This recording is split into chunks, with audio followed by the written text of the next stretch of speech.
जन्माद्यस्य यतोन्मयादितरतस्य अर्थेष्वभिघ्नस्वराट् तेने ब्रह्मरुधाय आदिकवये मुह्यन्ति यं सूरयः तेजो वारिमृदां यथा विनिमयो यत्र सर्गो मृषा धाम्ना स्वेन सदा निरस्तकुहकं सत्यं परं धीमहि. We are in the Skanda 11. We saw in the last discussion, we saw that Yadu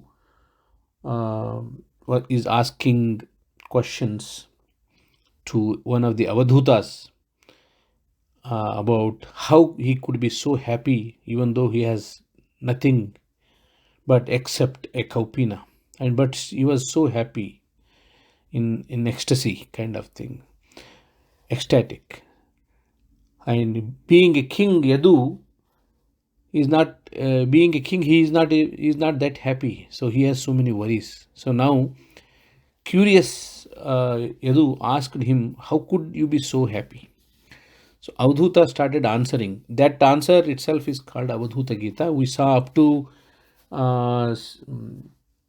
around 15 lessons he learned from 15 different elements in the nature, that including the Panchabhutas as well as the birds and other things, that's the serpents and all those things. So we were discussing at that point, we left at a point where he is talking about a prostitute. Her name is Pingala, and what lessons he learned we can see in our next discussions. Overall, this Avadhuta is the one who has renounced and he has left the entire world and he is detached, that kind of personality. So he is talking about what is the reason he did that, how did he take sannyas, and how he learned from the nature. So that was the point we were at. He said, I learned the lesson from Prithvi, Vayu, Rakasham, Apo, Agnischandra, Ravihi, Kapoto, Ajagaraha, Sindhu, Patango, Madhukrud Gajaha, Madhuha, Harino, Minaha. Up to Meena, we saw that. Then he talks about Pingala, Kurorbakaha, Kumari, Sharakut Sarpaha, Urnanabihi, Supeshakrut, Ete me Guru Rajan, Chaturvimshati, Rashritaha, Shiksha, Vrutti Bhire Tesha, Manas Shiksha Mihatmanaha. These are the 24 gurus that taught me the lessons. I observed them and I learned. Out of that, we'll look into the story of Pingala in today, Pingala and rest of the other elements are the things that he learned the lesson from the nature. Pingala is a Vaishya in that state, and she was in this state is Videha, city of Videha. She is a prostitute, and Avadhuta was observing one day. He saw her very well dressed in a very attractive clothing and put lot of ornaments and was waiting outside, waiting for some guest will come and she can have good time as well as she can make some money. She waited for sunset to the midnight for at least one customer, but nobody showed on that day. Then she was at lot of anticipation, but time passed and she became very, very unhappy, uneasy. And she got disgusted. She finally felt, what is that I am doing? See, this happens to everyone. Pingala is one example, but this happens to all of us. We set a lot of expectations in something and we put so many expectations around that and bells and whistles. Suddenly it collapses. Maybe you are waiting for somebody to respond or something, but finally you decide, why is that I'm wasting so much time? So that's what happened to Pingala. This is an example of a person here, but it is a common thing. So finally she became renounced. She gave up her desire for the arrival of a customer.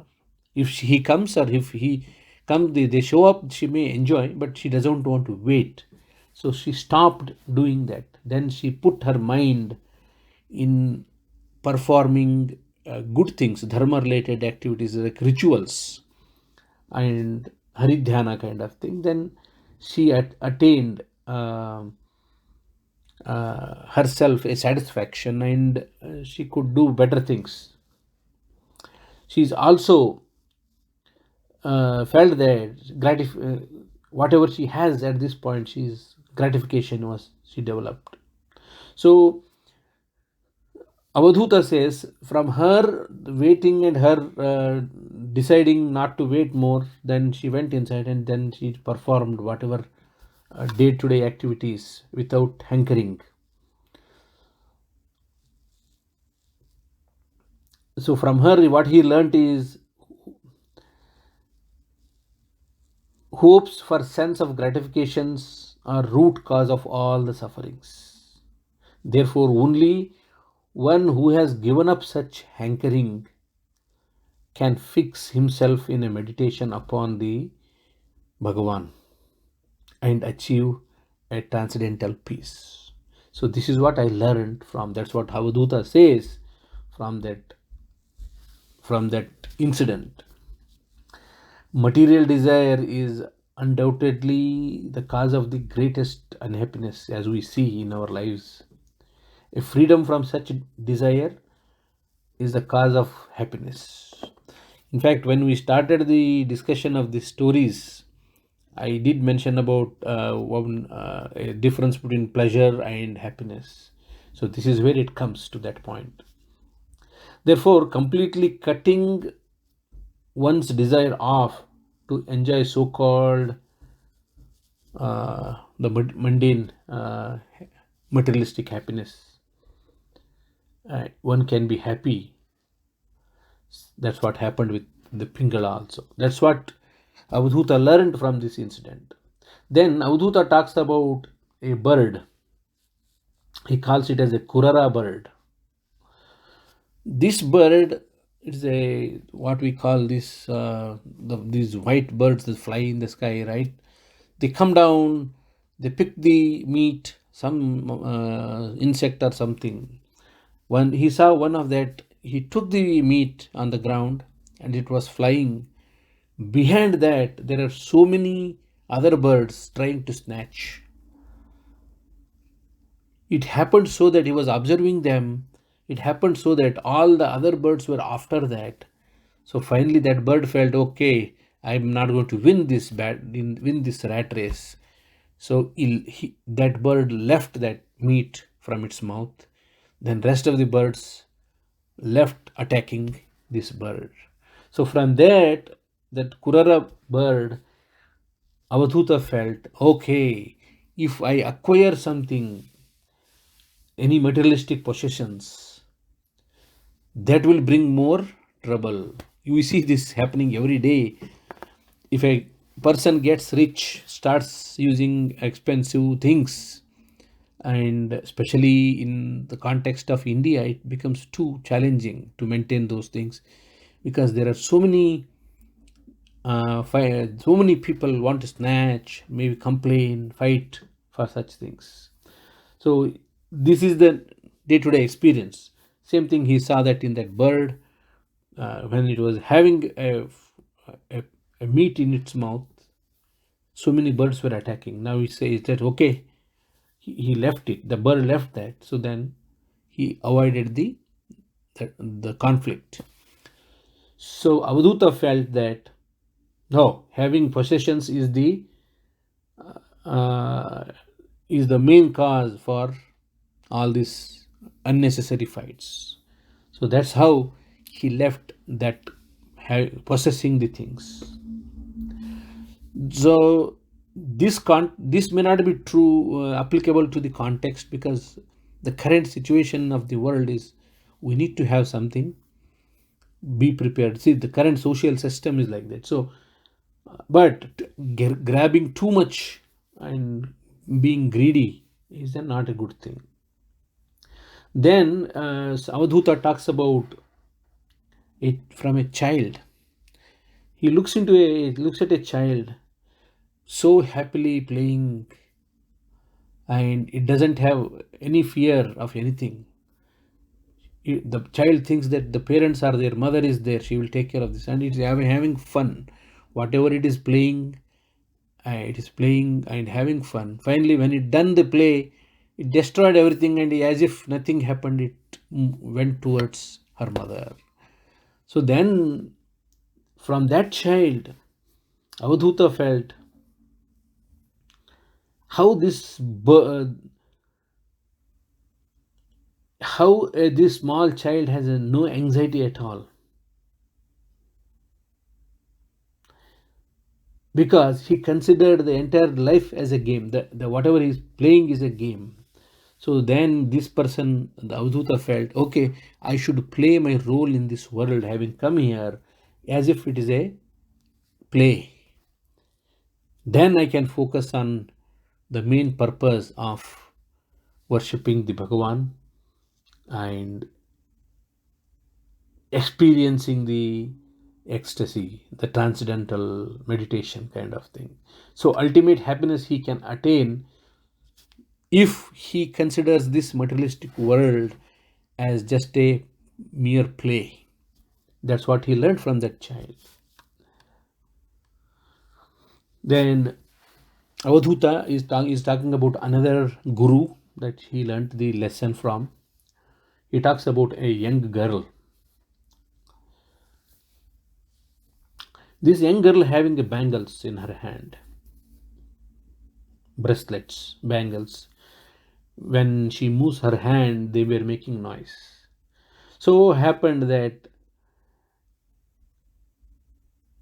when she was in home, guests came to her home.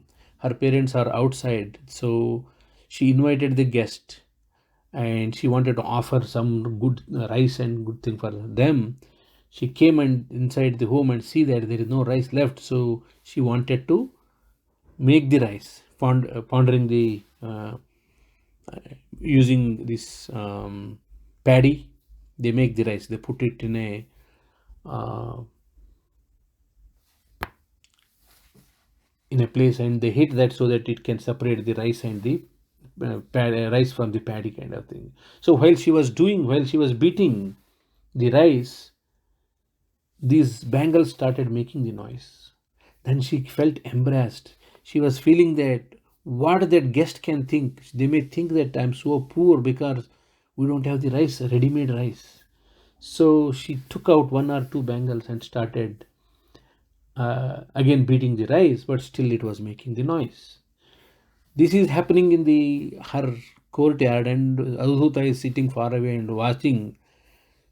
He was seeing the sound, he was hearing the sound. Slowly this girl is taking out bangles. Finally she left with one bangle in each hand. Then it did not make noise, because there are two bangles, then they make noise, two or more.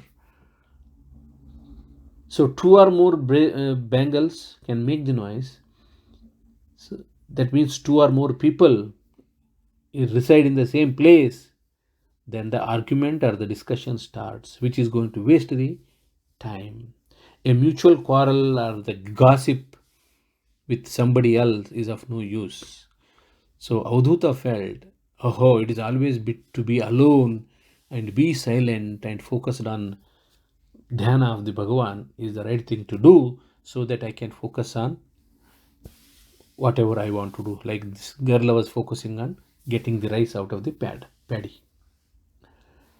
So just by observing what is happening in the nature, he is grasping one by one, being isolated, not having the possessions, not taking the life so serious, like play it like a kid.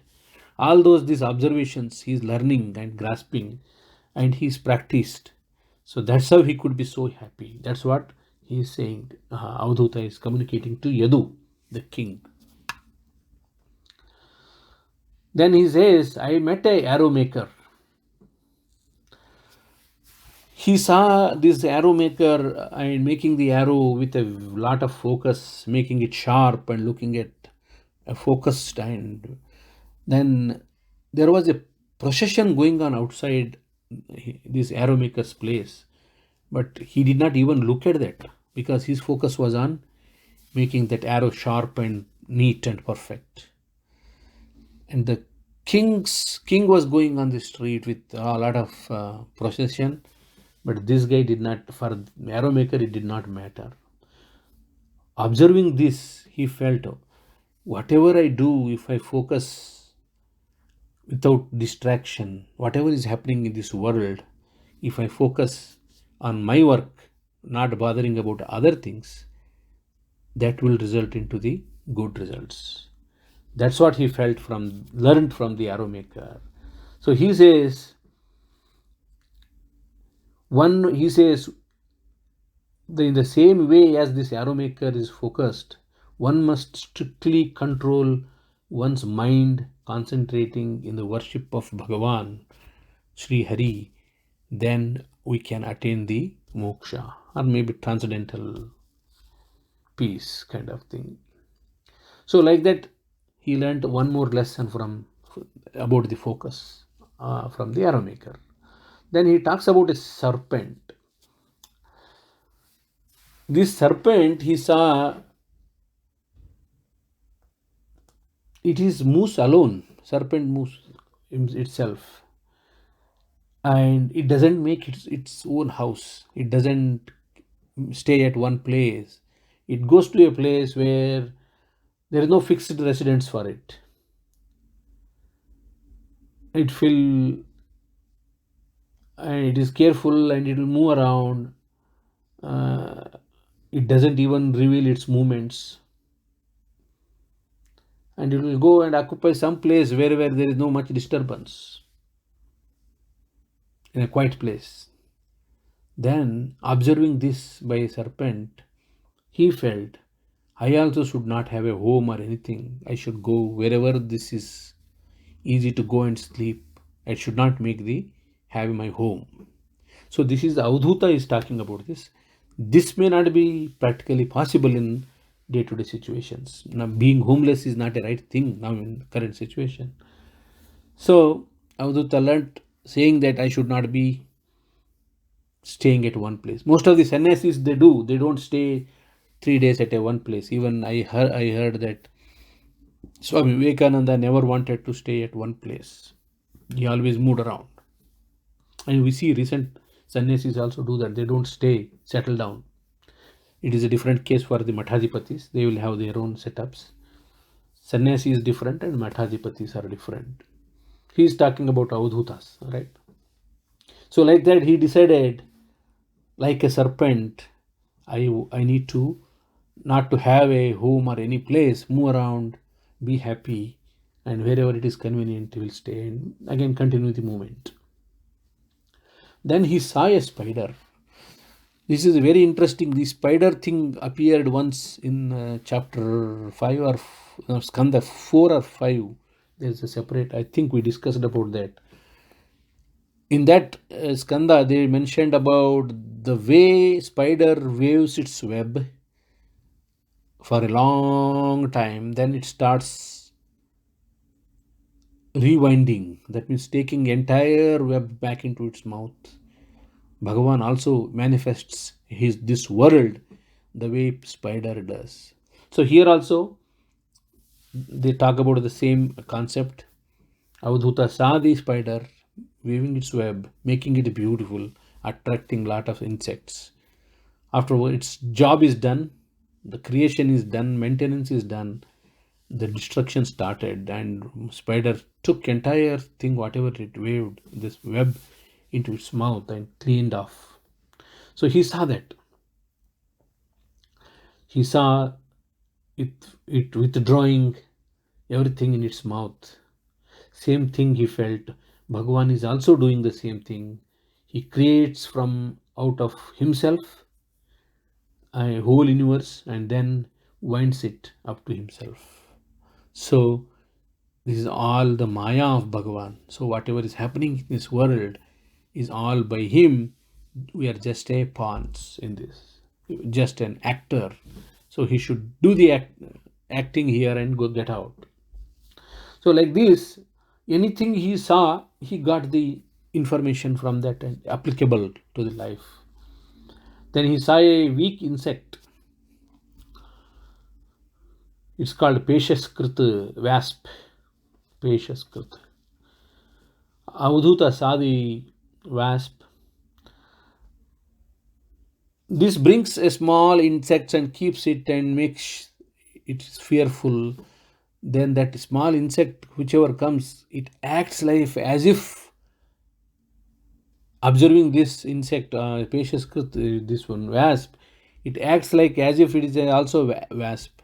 If you remember this lion story movie, the Lion King, right? Lion King, a small, when it is a child, the Lion King it moves around with a pig, and it himself was thinking it's a pig.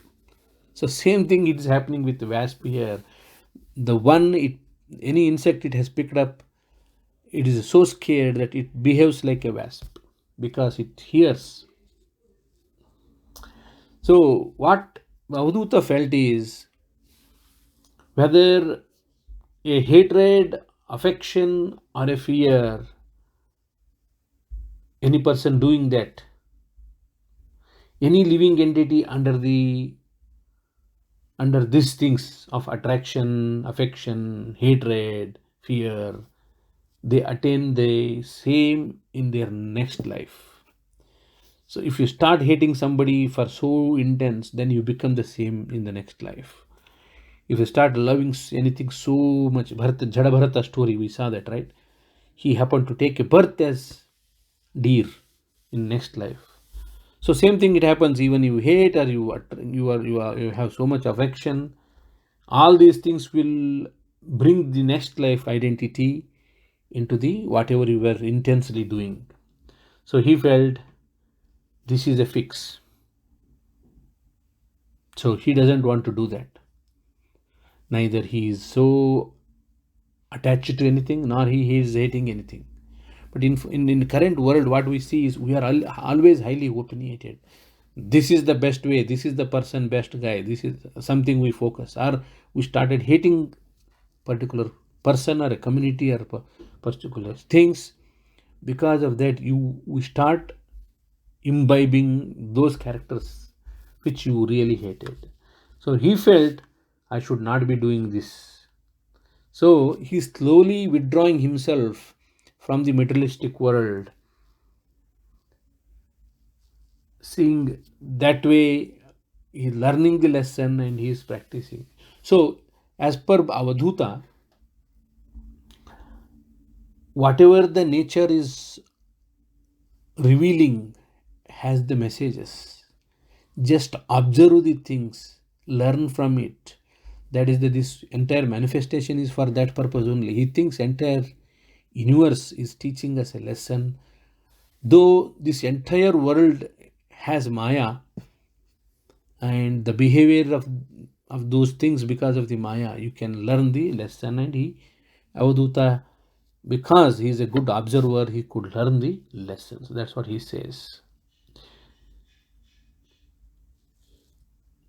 And he thinks if seeing this fragile material body subjected to the birth and death, one who is sober should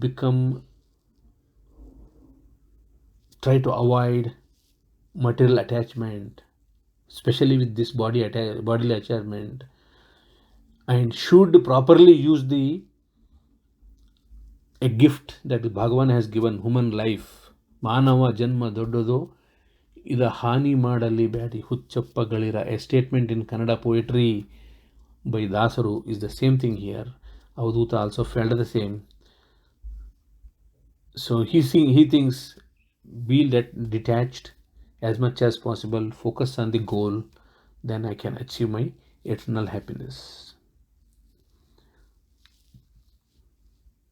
Then Krishna says to Uddhava, hey Uddhava, hearing these words of the Avadhuta, King Yadu, who is the forefather of our own ancestors, became free from all the material attachment. See, Avadhuta has learnt and Avadhuta taught Yadu and Yadu learned from it. Now Krishna is telling this is how you can attain whatever you are planning to attain. Focus on your thing, get detachment, don't be worried about what is happening. So this is all the 24 gurus that Krishna was talking to Avadhuta in Avadhuta Gita. Under Avadhuta Gita there is a Uddhava Gita. In Uddhava Gita there is so the discussion was not only the story, there were much more discussion happened between Krishna and Uddhava. Out of that he told the story of 24 gurus. So this is also called Prakrtiya Patha and also Avadhuta Gita. So how much we learn, we also see so many things. I did mention in the previous session that after listening to this Avadhuta Gita, I slightly developed this nature of observing the things, and I wrote a couple of articles on that by whatever the observations I made. One of them was looking at the parallel train tracks. Another one was looking at a small insect being carried by like from one place to another place. That is, I wrote an article called Kanada Kai in Kannada language. Kanada Kai means unseen hand, the Bhagavan's hand, which takes us to the different places without our knowledge. Especially when this happened, so I was observing a small ant, I believe, ant or some insect, and I wanted it to be removed from there. What I did is I took it on a small paper and I brought it down. I was in first floor. I brought it down to the ground floor. I put that entire paper having that ants into garbage bin. Then I felt that ant will be so happy because there is so much food in the garbage bin. So some hand took it from far away place in the first floor, brought it down to the garbage bin where it has a food it was looking for. This is how a hand which is unseen by that ant could bring from long distance, wherever you are, to a place where you are supposed to get what you are supposed to get. Baradu bappudu bappadu tappudu, the Basavanna's words, right? So for all those things, there is something else other bigger than us that is playing these things. So such observations we can make when these things happen. Then if we correlate and map it, things may work out well. The perspective may change. Then one story I would like to relate here, and I would like to say about there is a German woman. Recently I saw this in YouTube. She went through horrors of the Nazi concentration camps. It was a well-to-do family. This girl was 11 years old and her brother was 8-year-old. These Nazis took them out, separated from their parents, took them to a railway station. Only 2 kids, her brother and 8-year-old one, and she is 11-year-old. And this brother he does not know what is happening, why they brought them there, but this girl knows what is happening. She was unhappy. That boy was playing in the platform, railway platform. As soon as a goods rail came, they brought both the kids. They put it into in one of the cabins, and the train started. So when the train started, this boy started telling to his sister, "Hey, I left my shoes on the platform." This girl was so angry at that brother. She yelled at him, cursed him, saying that we are already in so much problem. We are already separated by parents. Plus, added to that, you are bringing such nonsense thing. Why did you play there? Don't you understand? So she cursed, abused him. Like maybe she must have hit him. After a couple of stations, Again, those Nazi soldiers came and separated brother and sister again. Then she has never seen that boy. What happened to that boy, she doesn't know. But that incident taught her a lesson. She would have she would have not behaved like that with her brother. Because once he separated, she doesn't know where he is, alive or dead. So throughout her life, of course, she happened to escape and she came to USA. Her life became better, but she could not forget that. Since that day, she decided not to utter a single bad word to anybody. Even a person, anybody hurts her, she will not utter. So entire life she has practiced using only good words, no single bad word for anybody. So that is the life lesson she practiced, and she also teaches to the people. She talks this story to others, and she says, please consider, whenever you are talking to anybody, that is the last day or maybe the last time you are speaking to them. Nobody knows what is next in the life. So don't use any such things. Get out of negative energies. So those are people, Avadhuta kind of people, who learn from these kind of lessons. In recent days also, we see them. So very interesting. This, when I saw this in YouTube, I felt this is similar to that Avadhuta Gita. Then after this discussion, they continue. Krishna and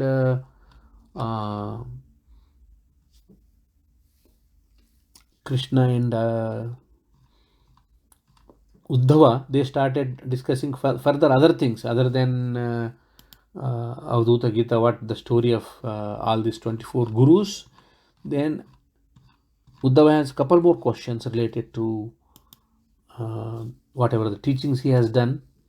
Then he asks about detachment from all materialistic world and all those things.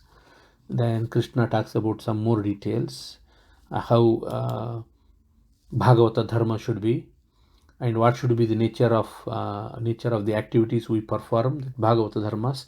These things already we learned in the previous discussions. There are some repetitions, so I don't cover that part. Whichever is which we have not covered in the past, we can focus on that. So I'll skip 2 chapters here. Then I come to another chapter where the symptoms of the conditioned and non-conditioned or maybe liberated living entities. What are those symptoms? This is the question Uddhava again puts. What are those symptoms? Difference between the conditioned and the liberated living entities. How do I figure out? How do I find characteristics of a saintly person? This is the same question that appeared in the Bhagavad Gita also. Arjuna asks Krishna the same question. What is the mindset of a liberated person, saintly person? Again, similar answer is given in Bhagavad Gita. Here, Avadhuta Gita, Uddhava Gita also same thing. So if you remember, the Bhagavad Gita happened during the Mahabharata war time. This is the situation. Uddhava Gita is happening after 10 years, maybe 11 years after the war. That means when when the Yadu Vamsha is being relieved, and Krishna is going to leave this world, that is the time he is explaining. It's almost 10 years difference between the Bhagavad Gita and Uddhava Gita. But the message is the same.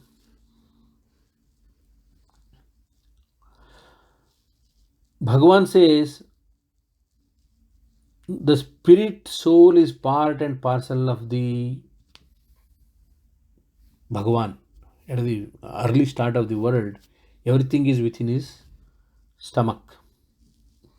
All the jivis, including all the jivis. And comparing to the entire universal creation, this is a small nature in nature. A jivi is a small speck in this nature. But he falls into the contact when the creation happens. We saw that, right? When the creation happened, the Mahatattva, Ahankara Tattva, then comes the 5 avidyas, right? That itself is a Maya. then he falls into that Maya with a materialistic energy, which causes that Atman to accept the covering designations of the passions and ignorance and all those things that we saw: moha, mahamoha, andhatamas, all those 5 things, right? Avidyas.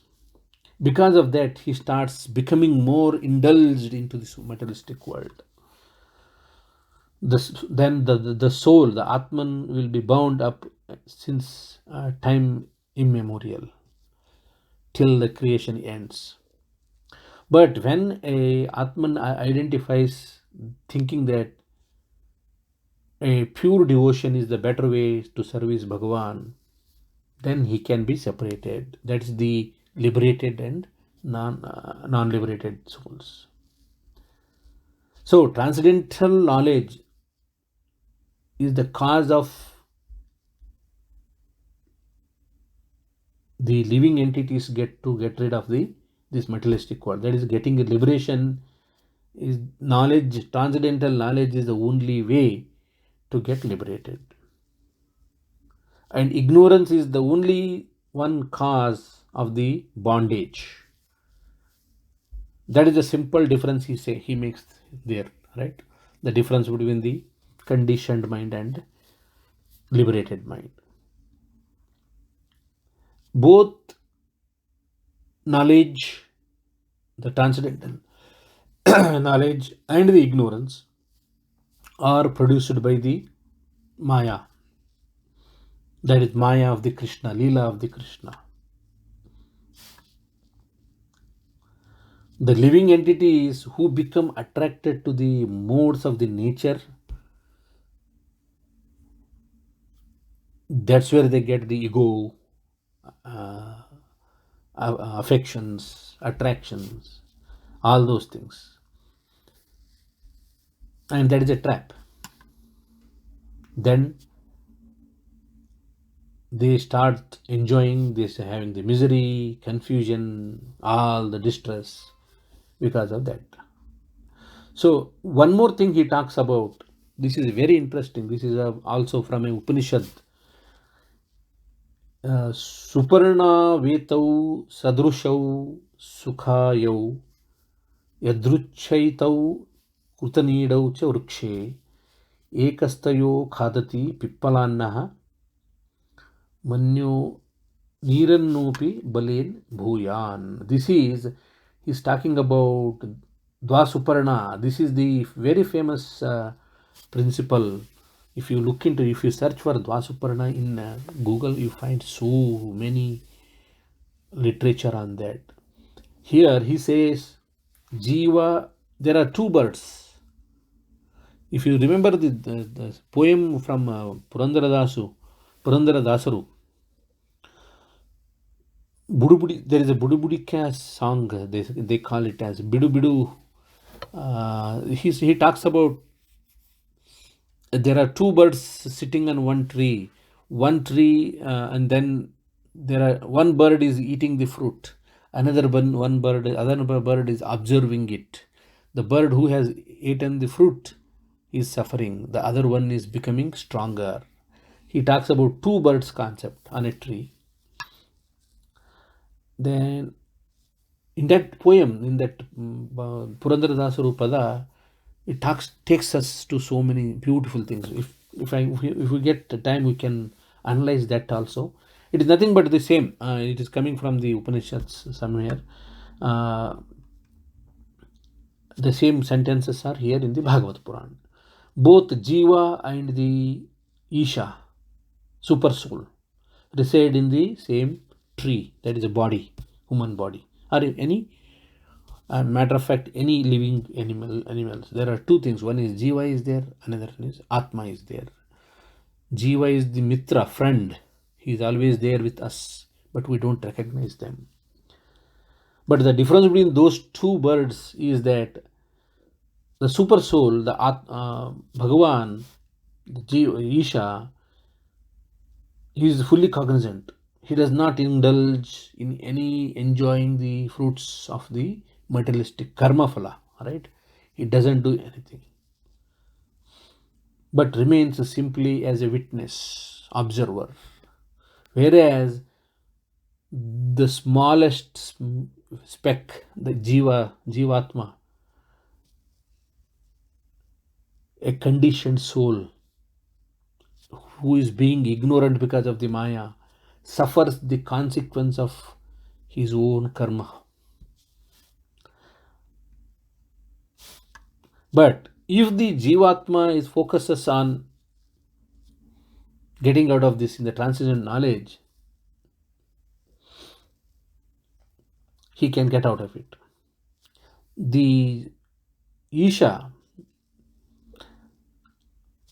in spite of being within the material body because of the remaining reasons of his past activities, the jiva's past life does not become disturbed by the happiness.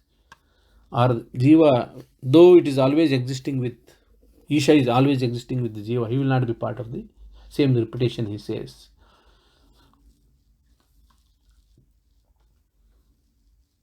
A conditioned living entity is by nature not the enjoyer of the happiness. So, like that, he talks about uh, doing karma without attachment, right? The same thing what we see in the Bhagavad Gita also, right? Karmanni vadikaraste ma phaleshu kadachana kind of. So those things can liberate. So those are the things he talks about.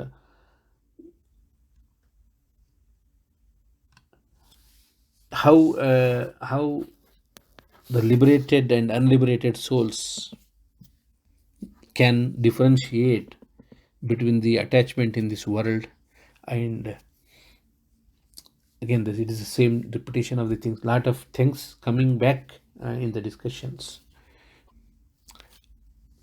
One more thing Krishna adds here is, even though somebody studied, understood everything, the Vedic literature and everything, but still if they develop the attachment and the attractions, and that means knowing is different, doing is different. If you know all the things but you don't do, so that's what is our lifestyle nowadays. Information is there, search in the Google, you find lot of information, lot of knowledge, but if we don't practice, it's of no use. That's what is the Krishna sentence. Then they discuss about, Uddhava is asking, after all these things, again he is asking, what are the characteristics, principal characteristics of a sadhu, the one who takes shelter of Bhagavan, and one who completely engages in the service of Bhagavan,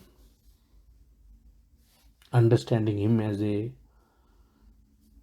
limitless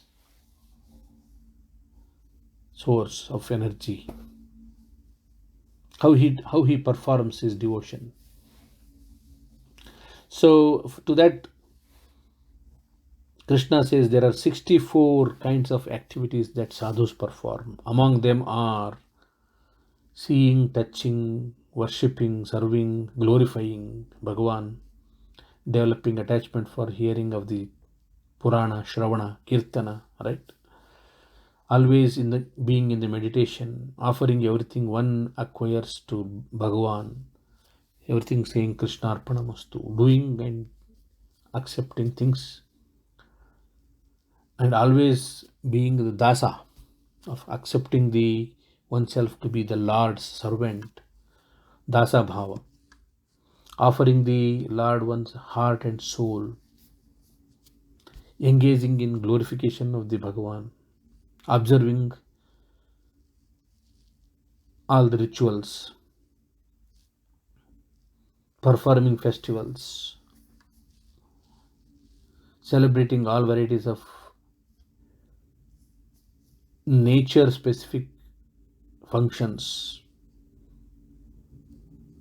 offering foods and stuff to Bhagavan before eating, taking initiation according to the Vedic tantras. Like that, he starts listing the 64 items. Being humble, rendering the service, seva bhav, all those things. And he explains how these things can help one, a soul, conditioned soul, to become unconditioned, a sadhu, and attain the moksha. So this is the entire Uddhava Gita discussion.